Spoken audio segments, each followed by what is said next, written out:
हमारे जो मुस्लिम विवाह होते थे उनको काजी रजिस्टर करते थे। आज से ये सरकार में रजिस्टर होगा। मुख्यमंत्री का सीधा सीधा नजरिया ये है कि जो इस्लामी और शरई उसूल हैं उनको खत्म किया जाए। भाई आपको जब मुसलमानों का मुफ्ती ही बनना है तो आपको जिस कुर्सी पर बैठे हैं वो कुर्सी आपको छोड़ देनी चाहिए।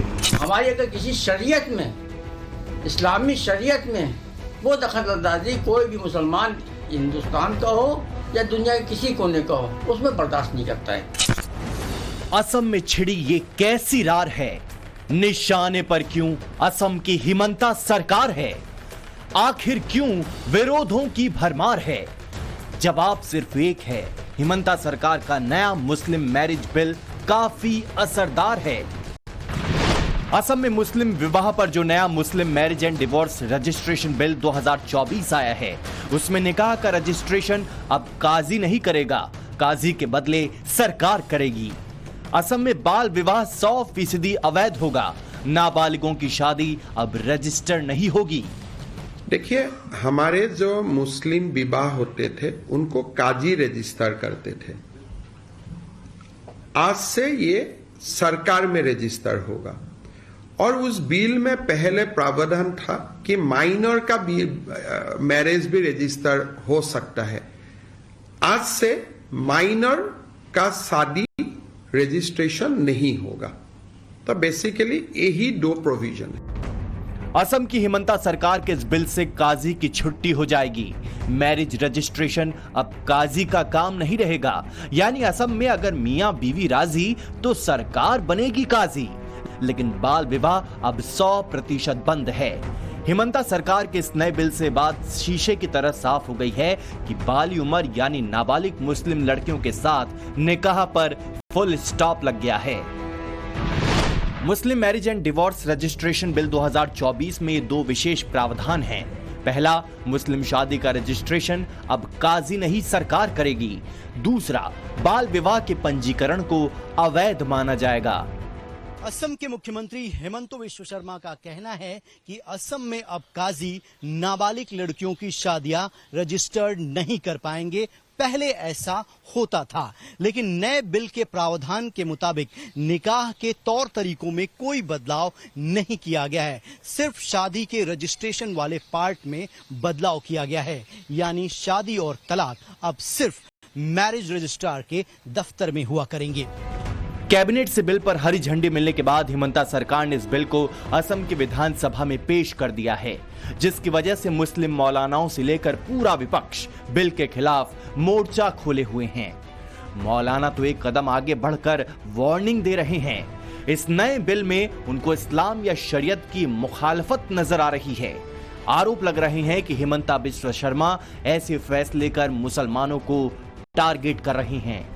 आसाम के वजीर आला हेमंत कुमार बिस्वा शर्मा रोजाना मुसलमानों को परेशान करने के लिए, उनको टेंशन देने के लिए ऐसे ऐसे कानून बनाने की बात करते हैं या बयान देते हैं जिससे पूरे सूबे में ही नहीं बल्कि पूरे हिंदुस्तान में एक टेंशन क्रिएट हो जाती है। हर वो दिन मुसलमानों के खिलाफ एक नया शगुफा छोड़ते हैं। मुख्यमंत्री का सीधा सीधा नजरिया ये है कि जो इस्लामी और शरई उसूल हैं उनको खत्म किया जाए और इसी बहाने मुसलमानों को परेशान हिरासा किया जाए। आगे बढ़ें उससे पहले ये जानना जरूरी है कि मुस्लिम पर्सनल लॉ के मुताबिक मुस्लिम लड़की 15 साल के बाद शादी कर सकती है। वहीं भारत के कानून में 18 साल से कम बच्चों को नाबालिग माना जाता है। अब तक काजी मुस्लिम समुदाय के लोगों की शादियां रजिस्टर्ड करते थे, लेकिन अब असम में ऐसा नहीं होगा। भाई आपको जब मुसलमानों का मुफ्ती ही बनना है तो आपको जिस कुर्सी पर बैठे हैं वो कुर्सी आपको छोड़ देनी चाहिए। उनको बिना देर किए हुए मुख्यमंत्री के पद से इस्तीफा दे देना चाहिए। उन्हें मुसलमानों के खिलाफ लग जाना चाहिए। कम से कम संविधान की लाज तो बचेगी, संविधान की इज्जत तो बचेगी।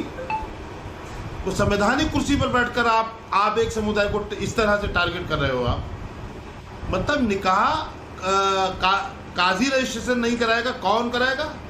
हमारे मजहब में ज्यादा मदाखलत करने का आपको शौक है, अपना मजहब हम पर क्यों थोपना चाहते हो आप? इससे पहले जुलाई में हिमंता सरकार की कैबिनेट ने असम मुस्लिम निकाह और तलाक पंजीकरण अधिनियम 1935 को हटाकर अनिवार्य रजिस्ट्रेशन लॉ को लाने के लिए एक बिल को मंजूरी दी थी। नए बिल को समझने के लिए पहले इससे जुड़े पूरे कानून को समझना होगा।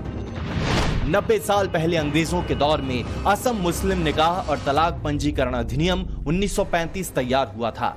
1935 के कानून में निकाह और तलाक के लिए रजिस्ट्रेशन का जिक्र किया गया था। इसे मुस्लिम पर्सनल लॉ के मुताबिक बनाया गया था। गौर करने वाली बात यह है कि 1935 के कानून में विशेष स्थिति में कम उम्र में निकाह करने की अनुमति दी जाती थी। यह अधिनियम मुस्लिम विवाह और तलाक के पंजीकरण की प्रक्रिया निर्धारित करता था। साल 2010 में इसे बदलाव किया गया और रजिस्ट्रेशन को ऐच्छिक न रखकर अनिवार्य किया गया। अनिवार्य शर्त थी कि राज्य में निकाह और तलाक के लिए होने वाले रजिस्ट्रेशन कराने की जिम्मेदारी किसी मुस्लिम व्यक्ति को दी जाए और इस तरह काजी ही रजिस्ट्रेशन कराते आ रहे थे। आसाम में अगर मुसलमान शादी करेंगे कानून के लिहाज से तो ना काजी साहब रहेंगे खुतबा के लिए, ना दुल्हन को महर मिलेगा। तो फिर ये तो इस्लाम का बहुत बड़ा रुकन है, ये महर देना दुल्हन को। वहां पर बीजेपी की हुकूमत ने ये वो कानून को बंद कर दिया और कहा कि स्पेशल मैरिज एक्ट में आपको रजिस्ट्रेशन करना पड़ेगा।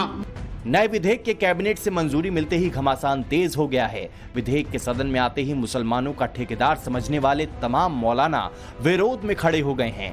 हिमंता सरकार के इस फैसले पर सियासत तेज हो गई है। तथा कथित मुस्लिम पैरोकार ने फैसले को मुसलमानों के खिलाफ बताना शुरू कर दिया है। ये लोग हर रोज एक नया शोधा छोड़ रहे हैं।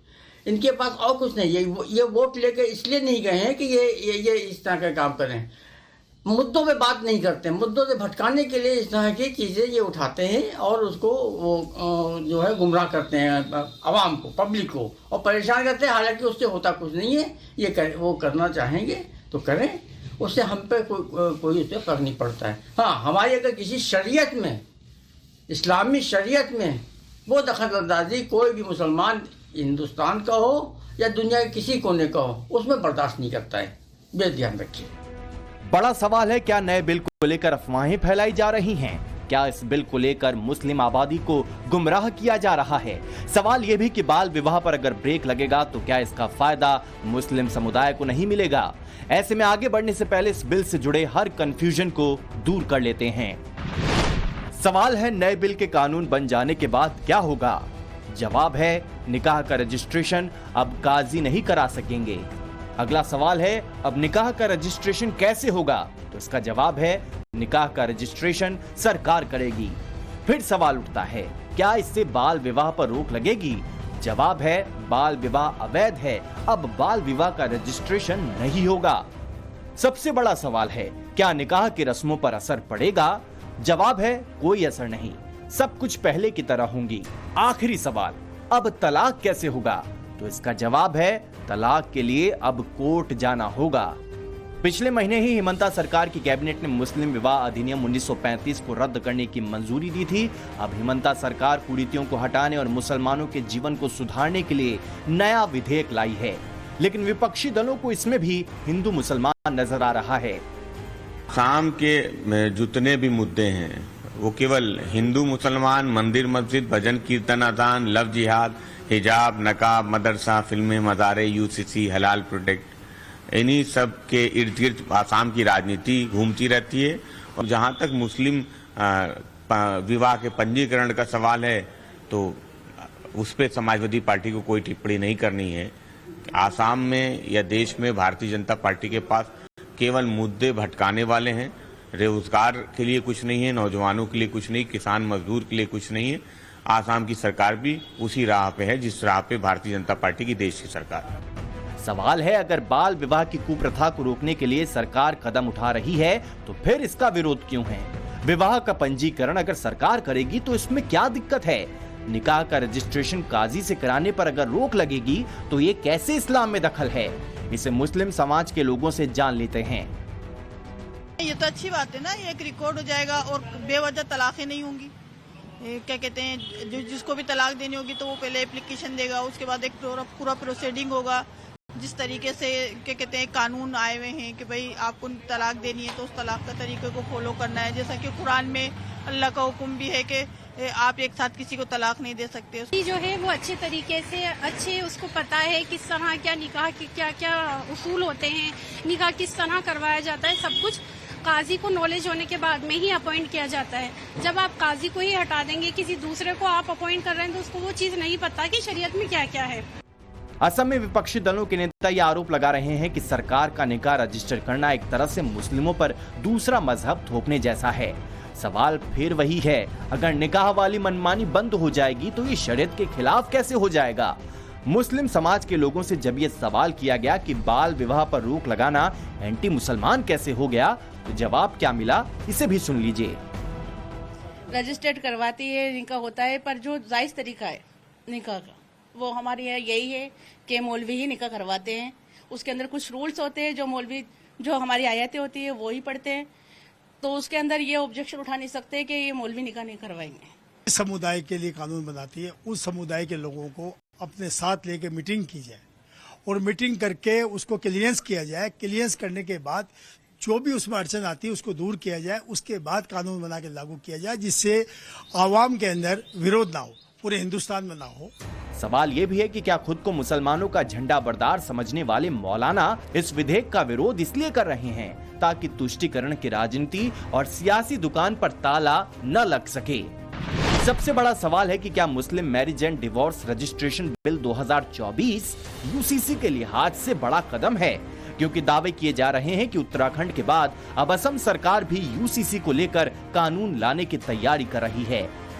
पर क्यों अब शादी करेगा 3 दिन, अब क्यों शादी करेगा 4 साल?